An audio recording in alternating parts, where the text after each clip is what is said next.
Well, Jane is enchanted by the new next-door neighbors, Mr. and Mrs. Frederick, especially Mrs. Frederick, who is the type of woman who takes the credit for her husband's business success. And by constant driving, she has managed to work Mr. Frederick up from a mere typesetter to a big printing business proprietor. This episode is in alternating scenes between the Ace's bungalow and Mr. Ace's real estate office. But first to the bungalow. It's early afternoon. Jane is speaking to Mrs. Frederick. You mean you go down to your husband's office every day? Oh, no, not every day. I make it a point to drop in at least twice a week, though. I was there Monday, and I'm on my way down now. The days I don't go, I make it a point to call him at least twice a day. And when he has important deals pending, I sometimes call up as many as 5 times a day. How often do you visit your husband's office? Oh, now and there. If I happen to be downtown shopping, I sometimes drop in just to kill the time away. How often is that? Oh, I don't know, not very often. He doesn't like to have me clattering up his office. He always says a woman's place is in the home. Yes, I suspected as much. And you let him get away with it? What? Jane, you astound me. All right. My dear, I haven't much time now, but we must get together for a nice, long, heart-to-heart talk. You simply must realize that you have as much right to his business problems as he has to your household problems. You'll find that in back of every man's success, there's always a woman. Oh, not my husband. He doesn't look at another woman. No, I don't mean another woman. I mean you. You are the woman, my dear. We'll take Baxter, for instance. When I first met him, he was a typesetter in a newspaper office. He started with nothing. Well, Mr. Ace is a real estate man who started with a lot. Oh, you mean he was wealthy at one time? Oh, no, he just had one lot. Now he has a big business. But it could be bigger. Oh, I guess it could. Of course it could. And that's where you come in. Where? Well, by helping him the way I've helped my husband. Baxter doesn't do a thing without my knowledge or consent, without first talking over his problems with me. Why, many's the time I've dropped in at his office in what seems like an accidental visit, and there I've met and conquered a stubborn client. Simply smile in the right place, an invitation to dinner or a cocktail. You've no idea how important those touches can be. The woman's touch, especially. You can do that, can't you? Well, I can smile. I don't drink. Oh, I don't either. Just a sip. It's not the drink. It's the atmosphere of friendship it builds up. It breaks down the cold business resistance. Baxter will tell you himself that I've solved many a problem for him. Well, I don't know if my husband has any problems. They all have problems. And they all need help. They're all alike. Why, what would you say if I told you that I even pick out Baxter's business suit, his ties, his shirts? I'd say you do. Of course I do. Clothes play just as important a part in a man's business as they do in a woman's social life. First impressions are very important. Baxter never looks his best in brown. I see to it that he doesn't wear a tan suit, tan shoes, at least not to his office. Well, my husband only wears blue suits in the winter and gray suits in the summer, and vice versa. I never thought very much about his clothes. Well, you can see how important it is, can't you? Well, yes, the way you tell it. Of course it's important. Oh, I've got hours of talk for you, I can see that.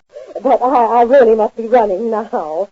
Well, goodbye, my dear. Think over what I told you, won't you? Yes, I will. It's very interesting the way you tell it.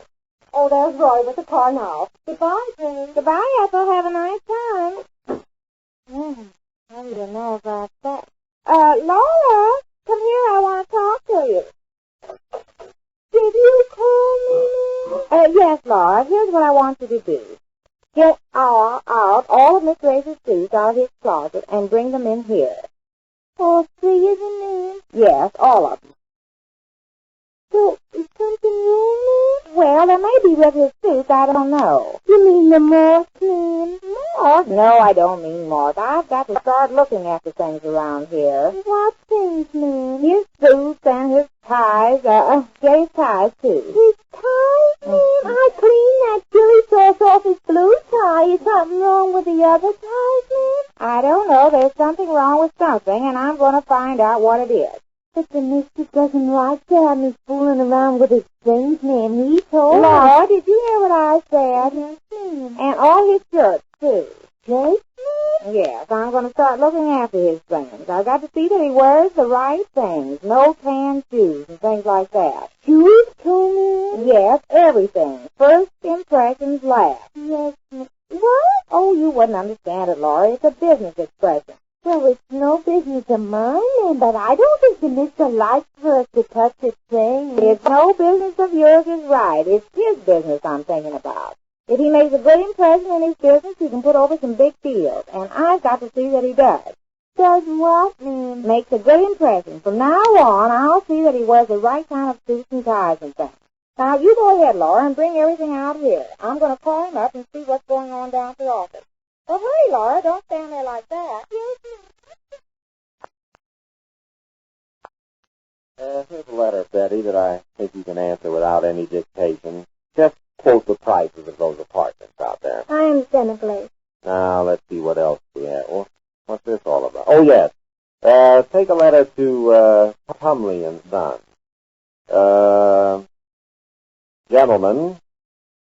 Oh, what is the matter with this lighter? I just filled it this morning. Well, why doesn't it light? Let me see it, Uncle Ed. No, wait, I'll see if I can answer that, will you?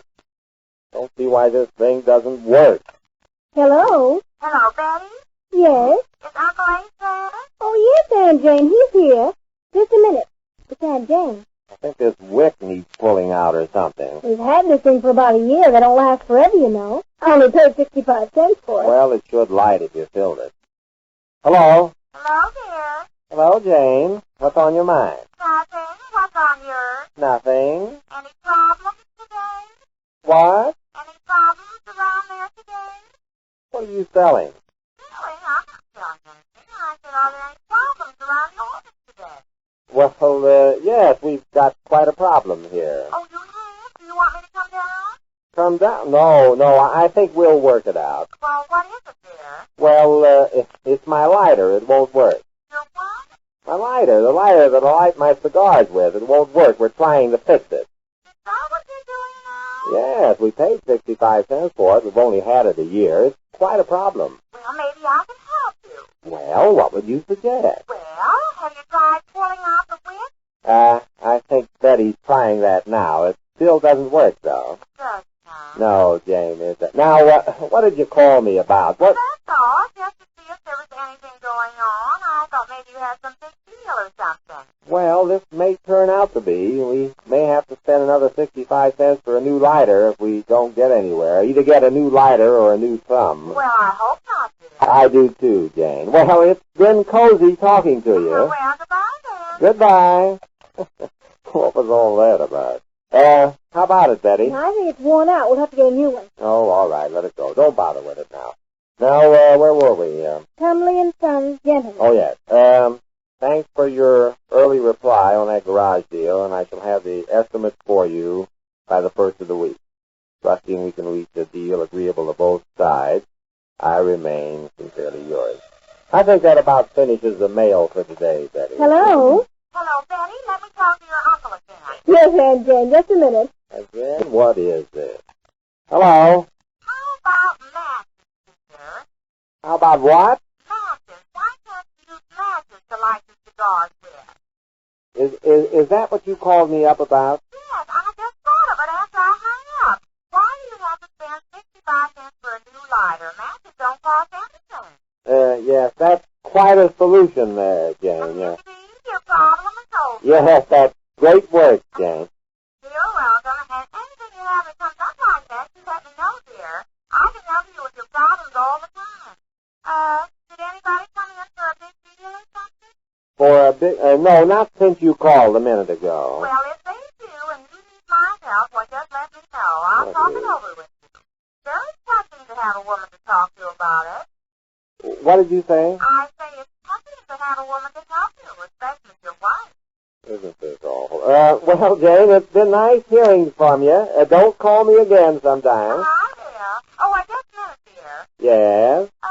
These shoes that you're wearing. Did you say shoes? Yes, what shoes you got on now? Oh, Jane, are you going to make me take my feet out from under my desk just to answer that question? Oh, can't you answer simple questions? Oh, all right. I'm wearing my shoes with the run-down heels. What color are they? Tan. I thought so. What are you talking about? I've just been going over my... Now, Jane, you stay out of there. I've got everything arranged just where I can lay my hands on whatever I want. There's nothing here you want. I never saw such suits and those ties. Ties? Have you... What are you doing? Well, Saturday afternoon, we're going shopping. Who? You and I. Alfie got a nice for you and ties. You'll pick... Look, Jane, I haven't the time right now to argue with you. Will you just let everything stay as it is until I get home tonight? No, Laura and I are busy cleaning out your closet, and we're going Laura and you? Yes, we are. Oh, Jane, why don't you stop? Haven't you got anything else to... Look, go next door and visit with Mrs. Frederick. You said you liked her so much. Well, she's gone. She's gone downtown to her husband's office. Now, remember, it's a date, Saturday afternoon, and I won't take this for an answer. Well, I've always bought my own clothes. Yes, and look at it. I'll see if you get the right thing. Listen, Jane, I can stand on my own feet. Well, do they have to be wearing those awful pants? Oh, I'll talk it over with you later. What a life. Yes, it's a short life, but a married one. Yeah, you said it, a married one. Isn't that all? Well, fine. Jane's an apt pupil, and it looks as if Mr. Race's life is going to become quite complicated. We learn more about that when